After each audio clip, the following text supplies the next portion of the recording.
सूचना केवल हमारे विचार हैं, वित्तीय सलाह नहीं। निर्णय लेने से पहले खुद शोध करें। किसी भी लाभ या हानि के लिए हम उत्तरदायी नहीं हैं। आज हम देख रहे हैं श्री रेणुका शुगर्स लिमिटेड के 2025-26 Q1 की standalone financial performance. Starting with the sales, पिछले क्वार्टर से सेल्स में -24.5% का डिक्रीज हुआ है, मगर कंपनी ने पिछले साल के मुकाबले मार्जिनल सेल्स डिक्लाइन रिपोर्ट किया, around -34%। Expenses -14% quarter on quarter decrease हो गए हैं, जो साल भर के -30% के डिक्लाइन के साथ अलाइन करता है। एक्सपेंसेस में डिक्रीज अच्छा है, लेकिन सेल्स में डिक्रीज निराशा की बात है। ऑपरेटिंग प्रॉफिट, जो पिछले साल के कंपैरिजन में -211.5% डाउन हुआ है, quarter on quarter around -128% decrease हुआ है। Operating profit margin (OPM) annual basis पे -5.5% से डिक्रीज हुआ है और पिछले क्वार्टर के कंपैरिजन में -13% से डिक्रीज हुआ है। एक्सेप्शनल आइटम्स को ऐड करके अदर इनकम पिछले क्वार्टर के कंपैरिजन में -78% गिर गई, बावजूद इसकी ईयरली डिक्लाइन -69% हुई है।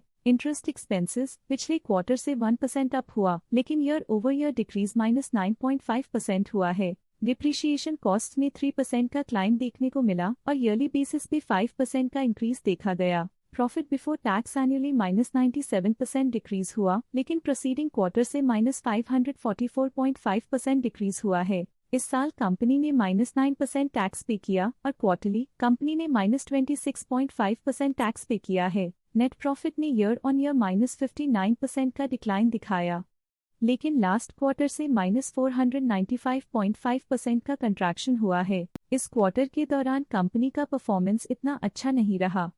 नेगेटिव नेट प्रॉफिट लॉसेस को इंडिकेट करता है। वहीं अगर एनुअल एनालिसिस की बात करें तो साल के दौरान कंपनी का परफॉर्मेंस अच्छा नहीं रहा। नेगेटिव नेट प्रॉफिट का मतलब है कि कंपनी प्रॉफिट के कंपैरिजन में नुकसान उठा रही है। अर्निंग्स पर शेयर (EPS) में ईयरली -58% का डिक्रीज देखा गया, लेकिन क्वार्टरली में लगभग 5 गुना की गिरावट भी नजर आई। इस क्वार्टर में कंपनी का EPS इतना अच्छा नहीं रहा। नेगेटिव प्रॉफिट कमजोर एफिशिएंसी को दिखाता है। श्री रेणुका शुगर्स लिमिटेड के फाइनेंशियल स्नैपशॉट को रिव्यू करते हुए कुछ मुख्य ट्रेंड सामने आए हैं, जो कंपनी की परफॉर्मेंस पे रोशनी डालते हैं। जून 2022 से जून 2025 तक श्री रेणुका शुगर्स लिमिटेड की फाइनेंशियल जर्नी में सबसे पहले बात करते हैं सेल्स की। इस साल -19% की कमी के बावजूद पिछले 4 सालों में सेल्स में 28% की वृद्धि हुई है। इस साल सेल्स में गिरावट आई है, लेकिन पिछले 2 साल में अच्छी ग्रोथ हुई थी, जो एक अस्थायी रुकावट को दर्शाता है। अब बात करते हैं एक्सपेंसेस की। इस साल एक्सपेंसेस -9% घट गए हैं, लेकिन 4 सालों में 47.5% का इजाफा हुआ है।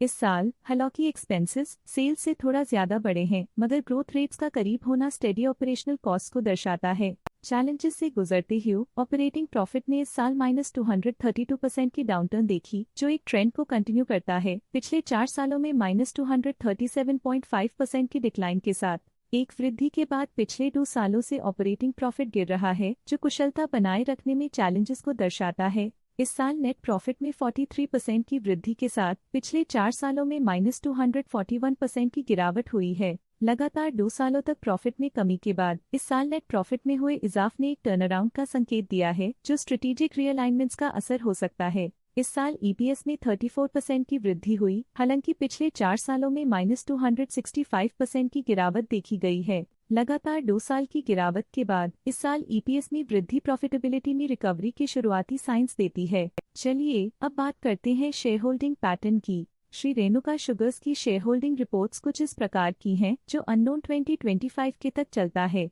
ये रिपोर्ट कंपनी के शेयर्स की डिटेल्ड जानकारी देता है, जिसमें promoters, promoter groups, foreign investors, public investors और सरकारी एंटिटीज शामिल हैं।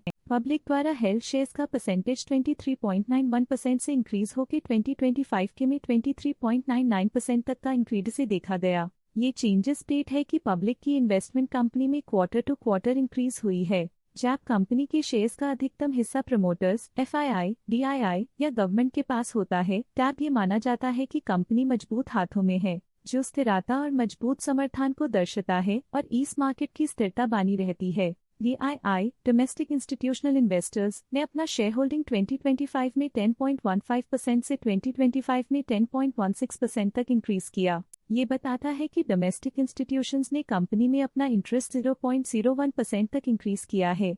फॉरेन इंस्टीट्यूशनल इन्वेस्टर्स की शेयर होल्डिंग में थोड़ा डिक्रीज आया 2025 के से 2025 के में, जो दिखाता है कि फॉरेन इंस्टीट्यूशंस ने अपने स्टेक को क्वार्टर टू क्वार्टर -0.09 से डिक्रीज किया है, जिसे पता चलता है कि उन्होंने अपनी इन्वेस्टमेंट्स को पुल बैक किया है। ये था कंपनी का करंट शेयर होल्डिंग पैटर्न। आज के लिए फाइनेंशियल सेक्टर में इतना ही। देखने के लिए धन्यवाद। स्टॉक लेटेस्ट न्यूज अपडेट के लिए चैनल को सब्सक्राइब करें और वीडियो को लाइक एंड शेयर करें।